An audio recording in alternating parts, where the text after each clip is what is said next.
नमस्कार, मी प्राध्यापक डॉक्टर संजय वैद्य, अर्थशास्त्र विभाग, राब नारायणराव बोरावके महाविद्यालय, श्रीरामपूर.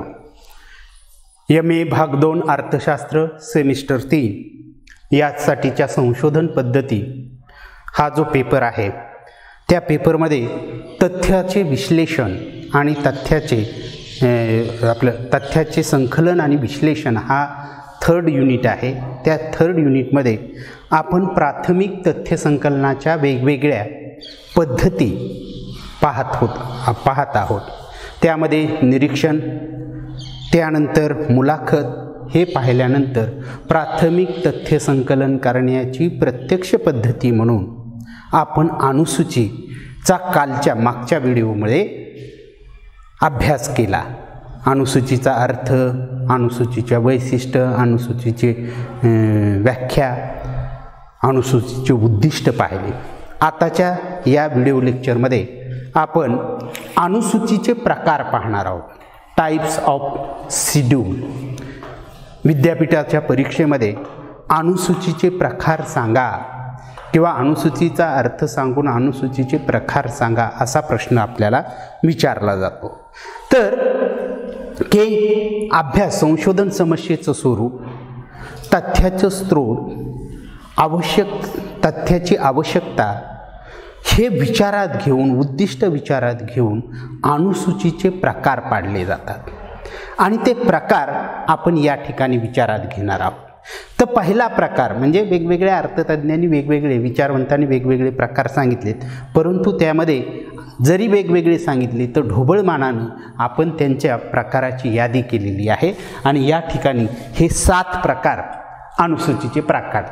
पहिला प्रकार आपण वर्गीकरण अनुसूची, लेखी दस्तऐवजाच्या आधारे केलेली अनुसूची, मुलाखत अनुसूची, निरीक्षण अनुसूची किंवा मूल्यांकन अनुसूची, श्रेणी निर्धारित करणारी अनुसूची आणि संख्यात्मक सर्वेक्षण अनुसूची असे अनुसूचीचे 7 मूलभूत प्रकार पडतात. त्यातला पहिला जो आहे रेटिंग शेड्यूल असं म्हणतात त्याला इंग्लिशमध्ये, त्याला म्हणतात वर्गीकरण अनुसूची. वर्गीकरण अनुसूची की सामाजिक संशोधनात संशोधन समस्या किंवा अभ्यास विषयाबद्दल जनमानसाची प्रतिक्रिया काय आहे, की सामाजिक संशोधनामध्ये प्राथमिक तथ्य संकलन करताना प्रामुख्यानं मोठ्या प्रमाणात अनुसूचीचा वापर केला जातो आणि त्या अनुसूचीचा वापर करत असताना की अभ्यास विषयाबद्दल, सामाजिक समस्येबद्दल, सामाजिक घटनांबद्दल जनमानसाची प्रतिक्रिया काय आहे, दृष्टिकोन काय आहे, भावना काय आहे, मत काय आहेत, प्राधान्यक्रम काय आहे हे जाणून घेण्यासाठी अशा प्रकारची अनुसूची वापरात आणली जाते. म्हणजे आपल्या सभोवताली घडणारे एखादी घटना, एखादा व्यवहार यांच्या संदर्भात अधिकची माहिती जाणून घेण्यासाठी जनमानसाचा प्रतिक्रिया, दृष्टिकोन, मतं किंवा भावना, प्राधान्यक्रम हे जाणून घेण्यासाठी वर्गीकृत अनुसूची वापरली जाते. वर्गीकरण अनुसूचीद्वारे जनमानसाच्या मनोवैज्ञानिक विविध पैलूचे मूल्यांकन केले जाते की या अनुसूचीच्या म्हणजे वर्गीकरण अनुसूचीच्या माध्यमातून की जनमानसाच्या मनोवृत्तीचे जे वेगवेगळे पैलू असतात त्या वेगवेगळ्या पैलूचं मूल्यांकन करण्यासाठी देखील ही वर्गीकरण अनुसूची उपयुक्त ठरते. की हिचा प्रमुख काय की जनमानसाचा कल, प्रतिक्रिया अभ्यासणे आणि त्याचं विश्लेषण करणं यासाठी जेव्हा अनुसूची तयार केली जाते त्या अनुसूचीला आपण वर्गीकरण अनुसूची असं म्हणतो. दुसरा प्रकार लेखी दस्तऐवजाच्या आधारे तयार केलेली अनुसूची की एखाद्याच्या जीवनपटावर, जीवन कार्यावर प्रकाश टाकण्यासाठी त्या व्यक्तीच्या संदर्भात लिहिलेलं आत्मचरित्र, त्याची दैनंदिनी रोजनिशी डिरेक्टरी म्हणतो की काही लोकांना आपल्या जीवनात जे काही अनुभव आले, जे काही आपण व्यवहार केलेत त्यांच्या संदर्भात डायरीमध्ये नोंद करून ठेवण्याची सवयी असते आणि ती सवयी ही संशोधन अभ्यासासाठी तथ्य सामग्री पुरवत असते. तेव्हा जीवन म्हणजे एखाद्या व्यक्तीचं जीवनचरित्र या संदर्भात दस्तावेजाच्या आधारे माहिती गोळा करण्यासाठी जी प्रश्नावली तयार केली असते त्या प्रश्नावलीला लेखी दस्तावेजाच्या आधारे तयार केलेली अनुसूची असं म्हणतात. म्हणजे व्यक्तिगत जीवनावर प्रकाश टाकणारी दैनंदिनी, रोजनिशी, चरित्र, स्मरण ग्रंथ इत्यादी लिखित पुराव्याच्या आधारे सूचना संकलित करण्यासाठी या अनुसूचीचा वापर केला. की लिखित दस्तावेज असतात, व्यक्तिगत लिखित दस्तावेज असतात, त्याला व्यक्तिगत सार्वजनिक प्रलेखा असे म्हणतात. एखाद्याचं जीवनचरित्र असेल, एखाद्याची दैनंदिनी असेल किंवा एखाद्याचं प्रवास वर्णनावर लिहिलेला ग्रंथ असेल, असे जे लिखित दस्तावेज आहेत त्या लिखित दस्तावेजाच्या आधारे सूचक उपयुक्त माहिती गोळा करण्यासाठी जेव्हा अनुसूची तयार केली जाते आणि त्या दैनंदिनीचं वाचन करणारे, त्या आत्मचरित्राचं वाचन करणारे जे लोक आहेत त्यांच्याशी संपर्क प्रस्थापित करून संशोधक माहिती, सूचक माहिती मिळवतो. आणि ती माहिती मिळवण्यासाठी ज्या औपचारिक प्रश्नांची यादी संशोधक तयार करतो त्या अनुसूचीला आपण लिखित दस्तावेजाच्या आधारे तयार केलेली अनुसूची असं म्हणतो. म्हणजे लिखित दस्तावेज. तिसरा प्रकार आहे मूल्यांकन अनुसूची. की तिसरा प्रकार मूल्यांकन अनुसूचीचा आहे की जेव्हा एखाद्या घटनेचे, व्यवहाराचे, संस्थेचे, व्यक्तिगटाचे मूल्यांकन करण्याच्या उद्देशाने जेव्हा संशोधक औपचारिक प्रश्नांची यादी तयार करतो त्या यादीला आपण मूल्यांकन अनुसूची असे म्हणतात. की मूल्यमापन करण्याच्या दृष्टीनं कुणाचं मूल्यमापन, ते एखाद्या घटनेसंदर्भात, एखाद्या व्यवहारासंदर्भात किंवा संस्थेच्या कार्याचं मूल्यमापन करायचं आहे, व्यक्ती समूहाच्या गुणवैशिष्ट्यांचं मूल्यमापन करायचं आहे. अशा मूल्यमापन करण्याच्या उद्देशानं जेव्हा आवश्यक तथ्य संकलित करावी लागतात आणि ती आवश्यक तथ्य संकलित करण्यासाठी जेव्हा संशोधक प्रमाणित औपचारिक प्रश्नांची यादी तयार करतो आणि त्या यादी जे प्रश्न यादीत तयार केलेले आहेत त्या अनुषंगानं माहिती मिळवण्यासाठी त्या अभ्यास क्षेत्रात जाऊन त्या विषयाशी संबंधित व्यक्तिसमूह यांच्याशी संपर्क प्रस्थापित करतो आणि त्यांच्याकडून ती माहिती उपलब्ध करतो. अशा औपचारिक प्रश्नांच्या यादीला आपण मूल्यांकन अनुसूची असं म्हणतो. त्यानंतरचा प्रकार आहे निरीक्षण मुलाखत. आपलं निरीक्षण अनुसूची. निरीक्षण अनुसूची की निरीक्षण अनुसूची ही देखील एक वैशिष्ट्यपूर्ण अनुसूची आहे की या अनुसूचीचा प्रत्यक्ष भर निरीक्षणावर असतो. की या अनुसूची की अशी अनुसूची तयार केली जाते की अनुसूची म्हणजे काय की अभ्यास विषयासंदर्भात उपयुक्त, वस्तुनिष्ठ, विश्वसनीय तथ्य संकलित करण्यासाठी संशोधनकर्त्यानं योग्य क्रमबद्ध प्रश्नांची औपचारिक जी यादी तयार केलेली असते त्याला आपण अनुसूची म्हणतो. आणि एखादी अनुसूची की फक्त निरीक्षणावर भर ठेवून तयार केलेली असते की अभ्यास क्षेत्रात जाऊन मग अशा अनुसूचीचा वापर करत असताना संशोधक आपल्या अभ्यास क्षेत्रात जातो, त्या अभ्यास क्षेत्रातील व्यक्तिसमूह आणि तिथं घडून येणाऱ्या घटना यांचं निरीक्षण करतो आणि अनुसूचित जी जागा सोडलेली आहे त्या ठिकाणी त्या निरीक्षणाद्वारे जी काही सूचक माहिती मिळते त्याची नोंद करतो. अशा स्वरूपाच्या अनुसूचीला आपण निरीक्षण अनुसूची असे म्हणतात. तथ्य व माहितीचे परीक्षण करण्यासाठी या अनुसूचीचा की निरीक्षण अनुसूचीचा की पूर्वी जी माहिती असेल एखाद्या घटनेसंदर्भात, व्यवहारासंदर्भात जी पूर्वीची माहिती उपलब्ध आहे ती माहिती खरंच विश्वसनीय आहे का हे पाहण्यासाठी देखील निरीक्षण अनुसूचीचा वापर केला जातो. की त्या माहितीच्या पूर्वी असलेल्या माहितीच्या आधारे तो प्रश्नांची यादी करतो आणि त्या प्रश्नांच्या यादीनुसार अभ्यास क्षेत्रात जातो, तिथल्या घटनेचं, व्यवहाराचं, मानवी वर्तणुकीचं निरीक्षण करतो आणि नोंद करून त्या माहितीच्या आधारे पूर्वीच्या ज्ञानाची, माहितीचं मूल्यमापन, विश्वसनीयता तपासून पाहण्यासाठी देखील ही निरीक्षण अनुसूची अतिशय उपयुक्त ठरते. त्यानंतर आपण मुलाखत अनुसूची. की इंटरव्ह्यू शेड्यूल असा एक प्रकार आहे की या अनुसूचीचा सामाजिक संशोधनात तुलनेनं सर्वात अधिक वापर केला जातो, की मुलाखतीमध्ये अनुसूचीच वापरली जाते, की संशोधक मुलाखत तयार करत असताना, मुलाखतीच्या माध्यमातून तथ्य संकलित करत असताना, की उत्तरदात्याला कोणाकडून कोणती माहिती आपल्याला मिळवायची आहे या अनुषंगानं प्रश्नांची यादी तयार करतो, त्या प्रश्नाच्या यादीला मुलाखत अनुसूची असं म्हणतात। सामाजिक संशोधनात या अनुसूचीचा तुलनेनं अधिक वापर होतो, कारण ही अनुसूची निरीक्षण आणि मुलाखत याला वस्तुनिष्ठ आधार प्राप्त करून देण्याचं कार्य करत असते, की मुलाखत आणि अनुसूची म्हणजे मुलाखत आणि निरीक्षण, की मुलाखती दरम्यान सभोवतालचं निरीक्षण संशोधक करत असतो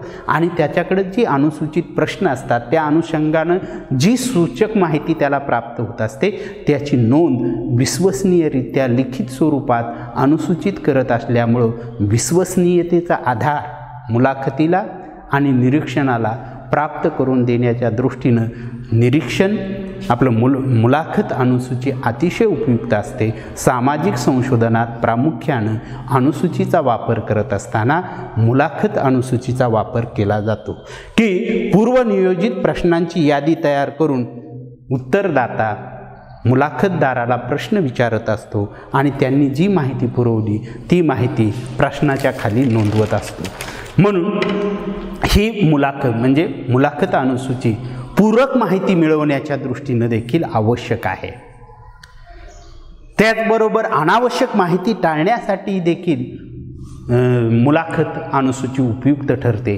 म्हणून सामाजिक संशोधनात प्रामुख्यानं या अनुसूचीचा मोठ्या प्रमाणात। त्यानंतरचा प्रकार श्रेणी निर्धारित अनुसूची, की संशोधनासाठी निवडलेल्या अभ्यास विषयाची श्रेणी निर्धारित करण्यासाठी, की अभ्यास विषयात की एखादा अभ्यास विषय असतो त्या अभ्यास विषयाशी संबंधित व्यक्ती जे असतात ज्यांची मुलाखत घ्यायची अनुसूचीच्या माध्यमातून, तर त्यांचे वेगवेगळे प्रवर्ग असतात। एखाद्या ग्रामीण भागाचा एखाद्या सर्वे करायचा असेल, की ग्रामीण भागातील शेतमजुरांच्या आर्थिक सामाजिक समस्येचा अभ्यास असेल, तर सर्व शेतमजूर एकाच कॅटेगरीचे नाहीत।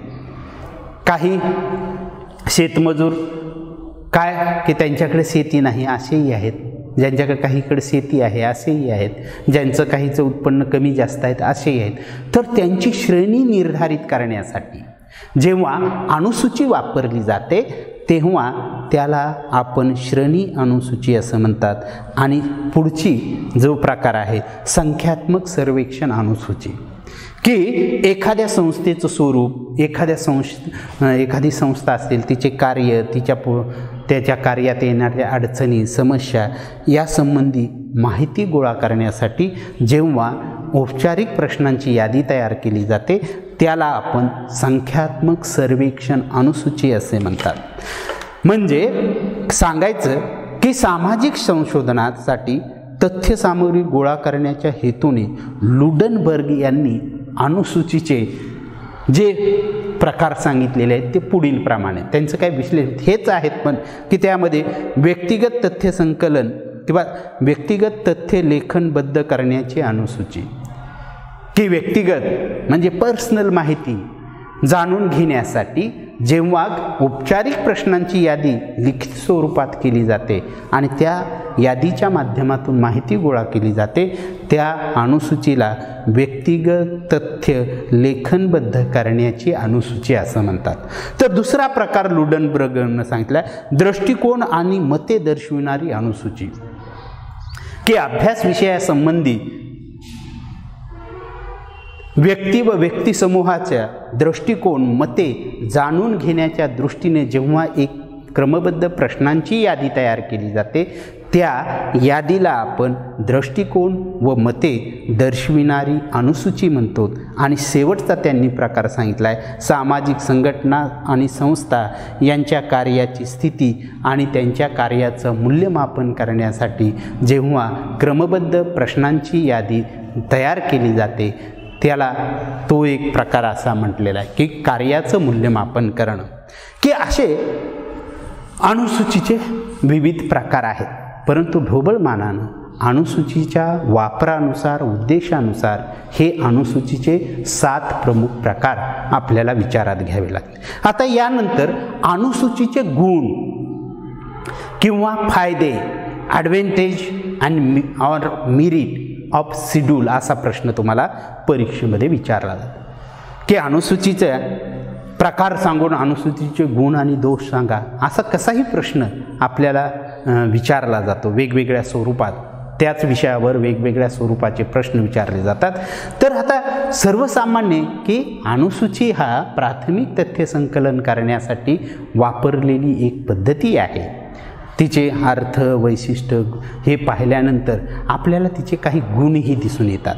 आता पहिला गुण काय आहे तर उपयुक्त तथ्य संकलित केले जातात की अनुसूचीच्या माध्यमातून अभ्यास विषयासंदर्भात आवश्यक असणारी उपयुक्त असणारी माहिती वस्तुनिष्ठ पद्धतीनं गोळा केली जाते. हा या अनुसूचीचा महत्त्वाचा आणि प्राथमिक गुण आहे. दुसरा गुण संपर्क प्रस्थापित होतात की अनुसूचीच्या माध्यमातून जर तथ्य संकलन करावयाचं असेल, तथ्य सामुग्री गोळा करावयाची असेल तर अभ्यास विषयाशी संबंधित असणाऱ्या घटना, व्यवहार, व्यक्तिसमूह यांच्याशी संशोधकाला संपर्क प्रस्थापित करावा लागतो आणि संपर्क प्रस्थापित करून अनुसूचीतील प्रश्न त्यांना विचारावे लागतात आणि त्या प्रश्नांची दिलेली उत्तरं त्याची नोंद संशोधकाला करावी लागते. म्हणून अनुसूचीच्या माध्यमातून प्रश्नकर्ता, अभ्यासकर्ता, संशोधक आणि निवेदक म्हणजेच उत्तरदाता यांच्यात संपर्क प्रस्थापित होतो आणि त्यामुळं विश्वसनीय वस्तुनिष्ठ माहिती मिळवणे सोपं होतं. त्यानंतर स्पष्टीकरण करता येते की अनुसूचीच्या साहाय्यानं उत्तरदात्याकडून माहिती मिळवत असताना संशोधकाला माहिती मिळवत असताना एखादा प्रश्न उत्तरदात्याला समजला नाही तर त्या प्रश्नाचं स्पष्टीकरण करता येतं किंवा उत्तरदात्यानं माहिती पुरवत असताना संदिग्ध स्वरूपात माहिती पुरवली असेल तर त्याचं देखील प्रश्नकर्त्याला, अभ्यासकर्त्याला स्पष्टीकरण घेता येते. त्यामुळं ही पद्धती तथ्य संकलनाच्या दृष्टीनं महत्त्वाची आहे. म्हणजे स्पष्टीकरण की मोगम सांगत असेल किंवा काही विसंगती वाटत असेल तर उत्तरदात्याला त्याचं विश्लेषण करून ती माहिती मिळवता येते किंवा उत्तरदात्याला एखादा प्रश्न समजला नसेल तर प्रत्यक्ष संबंध प्रस्थापित होत असल्यामुळं तो प्रश्न त्याला समजून सांगितला जातो, त्याचं स्पष्टीकरण केलं जातं. त्यामुळं माहिती. त्यानंतर लवचिकता. अनुसूची ही प्राथमिक तथ्य संकलन करण्याची लवचिक पद्धती आहे की अनुसूची दरम्यान जे प्रश्न तयार केलेले आहेत, उत्तरदात्याला एखादा प्रश्न आवडला नाही तर पर्यायी प्रश्न करून पूरक माहिती मिळवण्यासाठी उपप्रश्न देखील तो संशोधक, अभ्यासक करून माहिती गोळा करू शकतो. म्हणजे प्रश्नांची संख्या, आकार कमी जास्त करू शकतो. त्यामुळं ही पद्धती तथ्य संकलनाच्या दृष्टीनं अधिक. आणि श्रम आणि पैशाची बचत की मर्यादित अभ्यास क्षेत्रातून वस्तुनिष्ठ व्यापक स्वरूपात तथ्य संकलन करण्यासाठी अनुसूची ही अतिशय उपयुक्त पडते.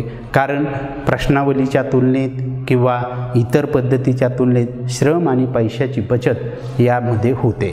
त्यानंतर पार्श्वभूमीचे आकलन की अभ्यास विषयाच्या पार्श्वभूमी काय आहे किंवा उत्तरदात्याच्या सभोवतालची जी पार्श्वभूमी काय आहे किंवा त्याच्या एखाद्या विषयाच्या संदर्भातील आकलनाची पार्श्वभूमी काय आहे हे अनुसूचीच्या माध्यमातून स्पष्ट होते. म्हणून पार्श्वभूमी, अभ्यास विषयासंदर्भात उत्तरदात्याची आणि त्याच्या ज्ञानाची, आकलनाची पार्श्वभूमी जाणून घेण्याच्या दृष्टीनं अनुसूची ही फायदेशीर ठरते. त्यानंतर सांख्यिकीय विश्लेषण करणं सुलभ होतं की अनुसूचीमध्ये बंदिस्त अनुसूची जर तयार केली असेल, होय नाहीच्या स्वरूपात जर उत्तर प्राप्त करत असू तर त्या आधारे सांख्यिकीय माहिती गोळा करून त्या संशोधन समस्येचं विश्लेषण करता येतं. ही एक अतिशय महत्त्वाची बाब आहे.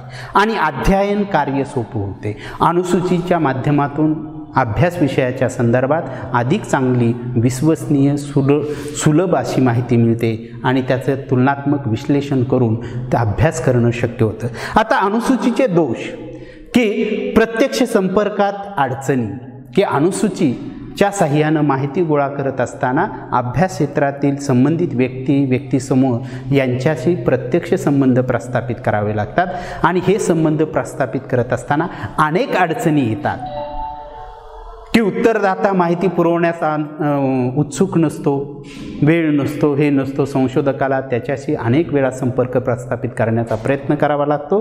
त्यामुळे या दृष्टीने ही एक अडचण आहे. ही एक प्रमुख की व्यापक अभ्यास क्षेत्रातून माहिती गोळा करण्यासाठी अनुसूचीचा वापर फारसा होत नाही. अनुसूची ही मर्यादित अभ्यास क्षेत्रातून वस्तुनिष्ठ माहिती गोळा करण्यासाठी, पण अभ्यासाचं क्षेत्र व्यापक, विखुरलेलं, विस्तृत असेल तर अशा क्षेत्रातून अनुसूचीद्वारे माहिती एकटा संशोधक गोळा करू शकत नाही. त्याच्या त्या मर्यादा आहेत आणि हीच अनुसूचीची सर्वात महत्त्वाची. प्रश्नांच्या निर्मिती की अनुसूची ही अभ्यास विषयाच्या संदर्भात वस्तुनिष्ठ उपयुक्त माहिती गोळा करण्यासाठी क्रमबद्ध, व्यवस्थाबद्ध, औपचारिक प्रश्नांची यादी आहे. परंतु अभ्यास विषयाच्या अनुषंगानं उपयुक्त माहिती गोळा करता येईल असे प्रश्न तयार करण्यात संशोधकाला अनेक अडचणी येतात आणि ही देखील अनुसूचीची मर्यादा आहे. प्रशिक्षणाची आवश्यकता की अनुसूचीद्वारे तथ्य संकलन करताना अभ्यासक हा प्रशिक्षित असला पाहिजे की उत्तरदात्यांना प्रश्न विचारता आला पाहिजे, त्याने दिलेल्या माहितीची नोंद करता आली पाहिजे. त्यासाठी अनुसूचीच्या माध्यमातून संशोधन करता माहिती गोळा करत असेल तर त्याला प्रशिक्षण असणं आवश्यक आहे. आणि नैतिकतेचा प्रभाव की अनुसूचीच्या माध्यमातून जो तथ्य संकलन केलं जातं त्याच्यावर व्यक्तिगत दृष्टिकोनाचा, व्यक्तिगत विचाराचा, व्यक्तिगत मतांतराचा प्रभाव पडत असतो आणि हा एक दृष्टिकोन. एकंदर अनुसूचीच्या संदर्भात विद्यापीठाच्या अनुषंगाने जे प्रश्न विचारले जातात त्या संबंध घटकांचा आपण या ठिकाणी चर्चा केलेली आहे. या ठिकाणी थांबू. पुढच्या तासामध्ये आपण पुढच्या पद्धतीचा विचार करू.